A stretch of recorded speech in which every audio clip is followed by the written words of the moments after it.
Phải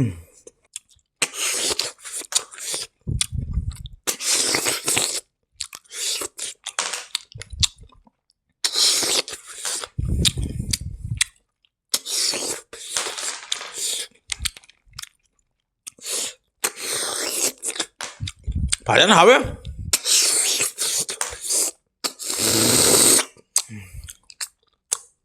Mà thun này thuộc tôi sẽ.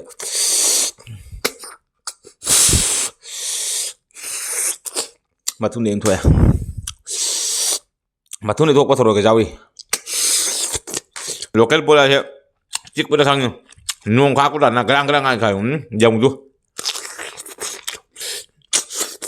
Phải làm phụ gai mà hao ní quá.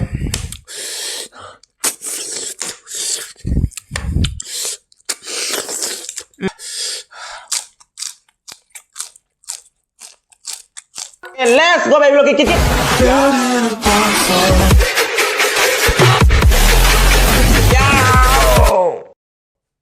Hai mẹ mình thằng cái nó video phụ tụi nó sẽ ngasi cái mà thành ra này tụi mẹ miếng ta bên này mà thành mà cái cái tông cái co cái khôi cái thằng tông lấy cái thằng mấy cái lấy cái thằng mấy lấy cái extra cái bị cái lấy cái con nào bây giờ ngasi đi TENGNAO lấy cái TENGNAO sẽ khá sang con ngasi đi yam phải bây TENGNAO ní yam sang có TENGNAO hai tare ini yam pam jab hai tare TENGNAO thì yam pore ngasi handak mà cái TENGNAO yam cara ní ina no ba TENGNAO yam sang hai tare ina hanai sa ba TENGNAO du ngasi ka man na yam sang ba TENGNAO ní adu mathak ta siga khôi cái nau na tholak pa handak ki hi gi akoi kari hai se ase kari thabi hai se akoi inam da gi thabi ma thok do gol gol ta na ga sungtang sang do su u se uri sini mi am na du sene ase thabi sene ba aina ngasi pore se handak se hi gi ni se anau ba inam da gi oina winter gi oina tholak pa pon ta ni ko se siding hanai sa re do su ngasi gi asina sang ba khuduk ti jau di ko happy sangi ge tharoi sisu inham dara sa tha bani na ya cha tha ra ge haura ge dum maha mayam yam gira dori myam cha ba no mitro ge let's go babyblogkitkit yaw to jara ge cha be kam ho jara ko ba jang ang jara ro ge tharoi ni na kissing mukbang tare ngasi di phajan kiss taw ra ge ngasi di I am the kissing hayo ta do di ngasi di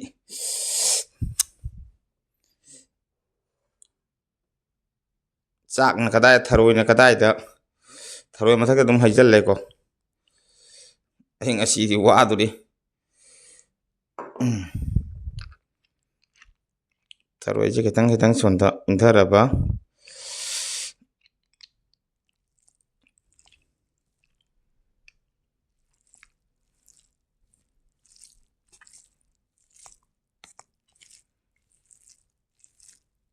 Hadang chup to mi ngasi tharoi se bo yam wana phang bai ta inham dar tharoi phang se wai ya bo yum da le ro phang de asigadi krai phang ne siga ya wan phang ba pu lai me su ai phang der bo du sa phang de ko phang ba ga ni sai se phang der ga de su pai le de tin jora lai ri mi aduri mi am sa ba no mitro ga let's go babyblogkitkit ya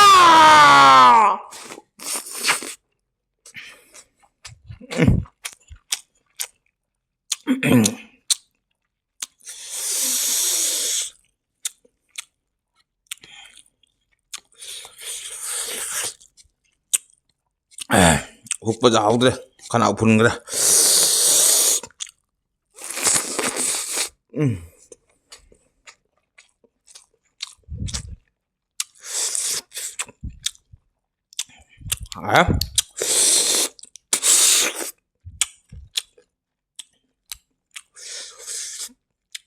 taruh thamam sebu sebelum thamma ke khara mana hai ko mamang tham ngora na mamang tham pai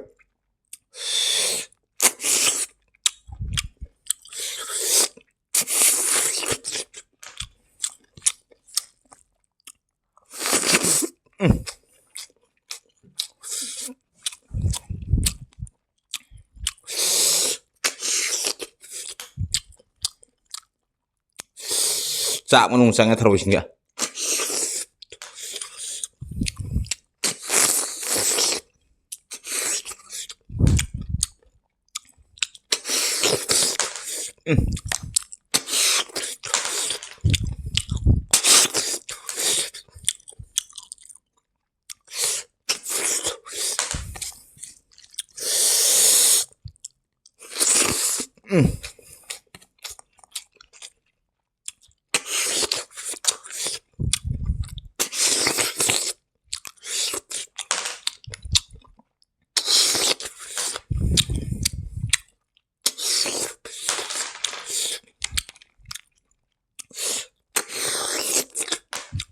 Fazendo rabo,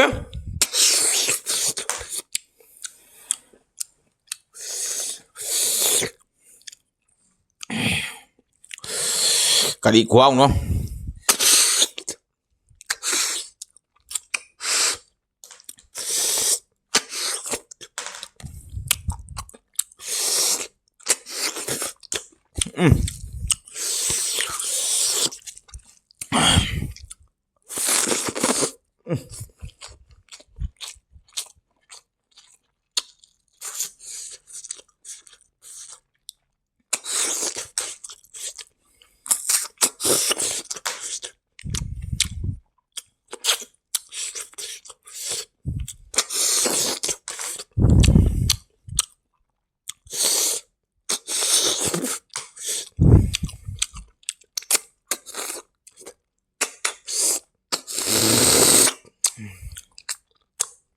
Matung này thuộc tôi sẽ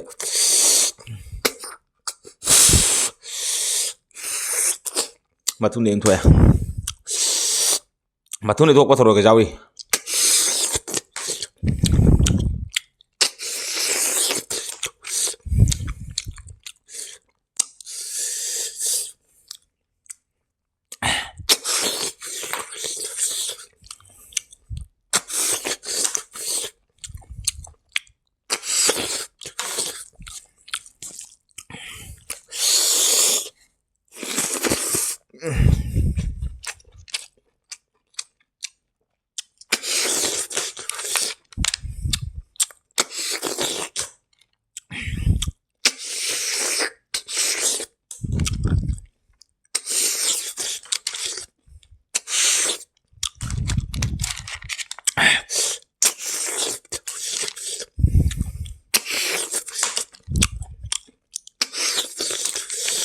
mà sao giàu em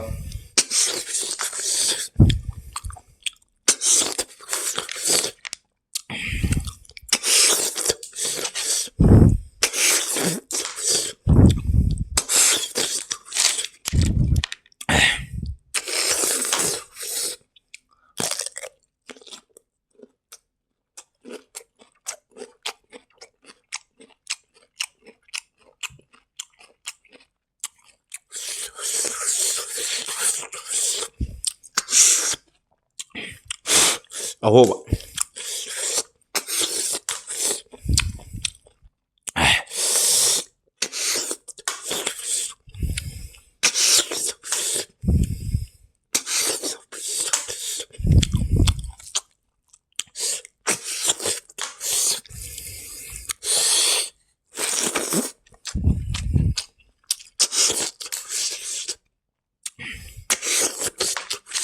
cái của ông đúng không mày bún cà phê bò mà hao sẽ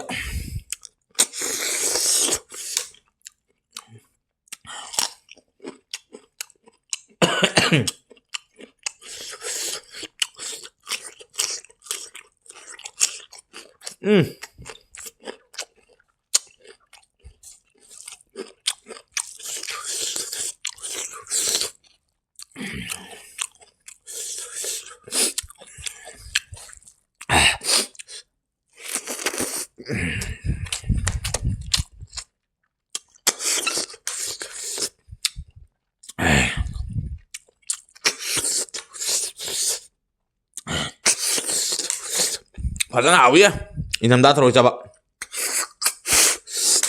aho ba jaw re nan doi me aho monte ta le hong chưa ani chu ra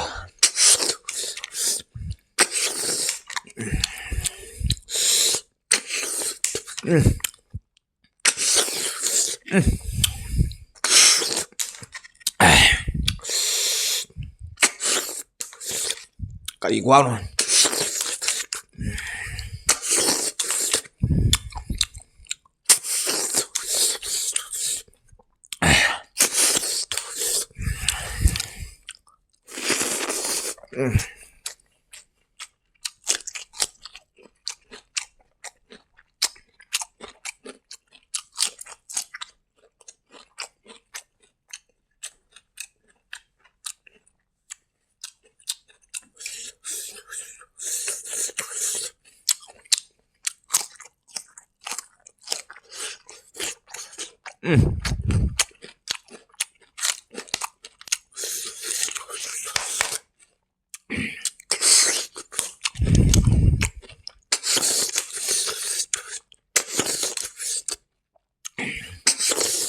Leite mahal dia banyak buka ya.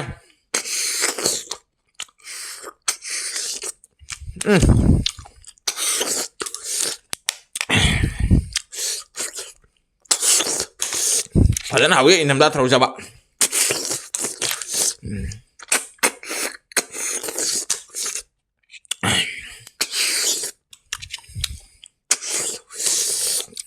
Ay ngasih siapa na Elisa lagi siapa nih pak? Elisa mementangan mereka. Taman duga isu jenga jenga tum coba taruh jual mi. Taruh jangan mata saranya pula ya. Elisa memenjam tangi ya Elisa cangkem deh.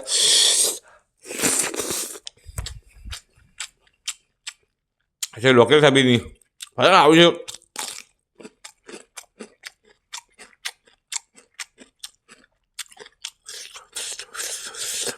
lokal pula ya.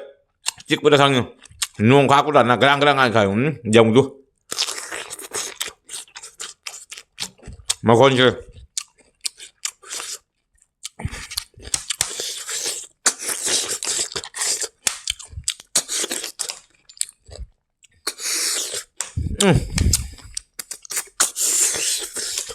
Kayak gua nih bah. Leite bah.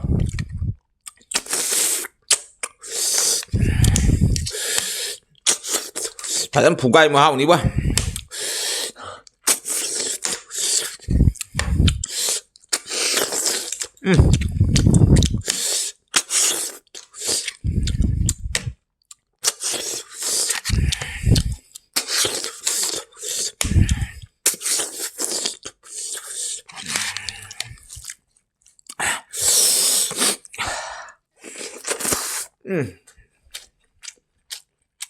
Lokal tapi luang kan ya.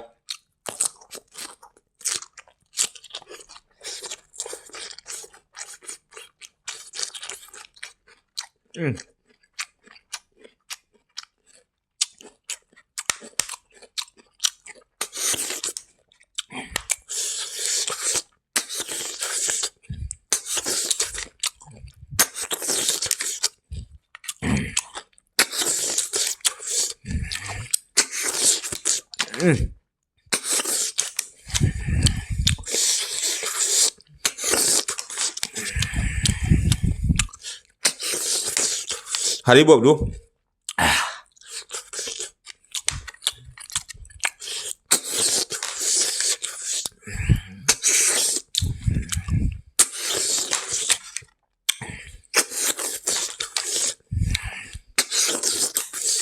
Leite mahal.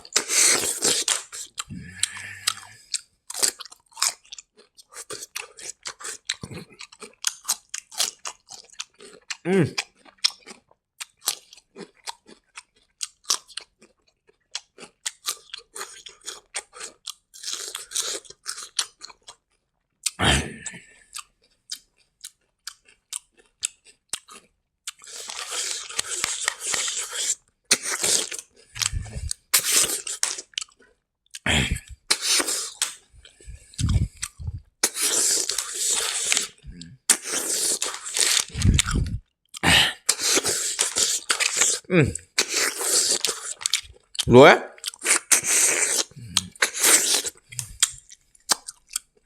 Saya mau ada itu.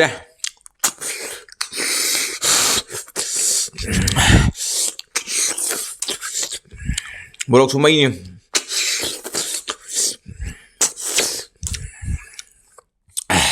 Mahal semua ini, bolok semua ini.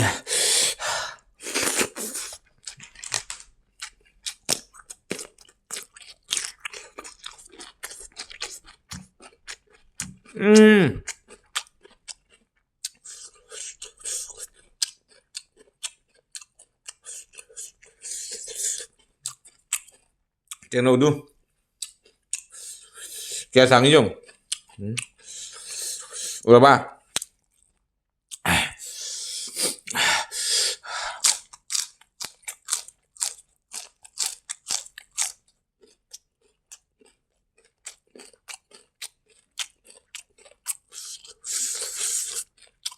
갈리브가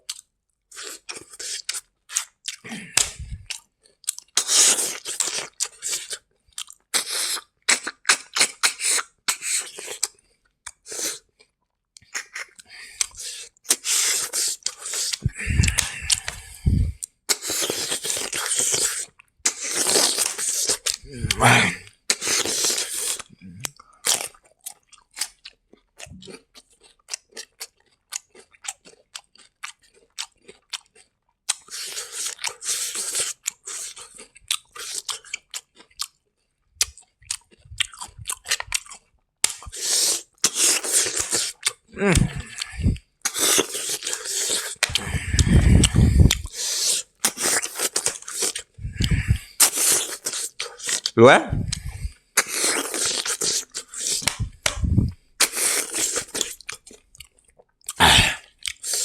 왕ың아 렉자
가자 가봐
mayam TENGNAO mo le mahore du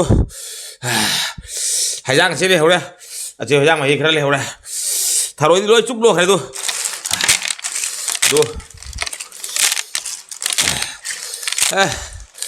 ador mia tharoi miyam tare siga I kol lo salaga ador miyam chap hulo na matang na video sang lo video yang manu ala kali like share ka ben to ba ka bi kanu channel si long chak ba chirap si le kana channel si bu subscribe to mun na be ka ke treng lo ni ba ka bi kanu ador so mi na ta nge na video na ko lo ni kade ni kara ba ador tam ka channel subscribe to mun na be ka ke treng lo ni ba ka bi kanu hari english dari besi sister brother miyam maling ale tan baby blog ka tani miyam nu si video ke video bu sakar lo na kara siya to bu asyara miyam na kai na be thang lo dara ke ka si baby blog dara ke next video phang na chi di bye bye